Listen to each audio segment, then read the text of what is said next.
The EVOM Auto automated TEER measurement system with the GxP module powered by TotalLab ensures that your data security complies with FDA 21 CFR Part 11 requirements. If you have customized parameters like electrode placement for a plate profile, you may reset all those parameters to their factory default settings. We'll show you how. First, select Expert from the main menu. A warning message appears. Click Continue to access the Expert window.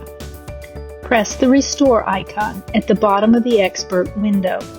A pop-up message opens asking you to verify whether you want to restore the factory settings for that plate profile.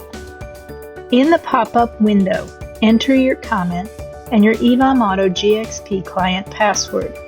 If you don't want to add a comment, you may select the No Comment checkbox. If you do, default text appears in the comment line.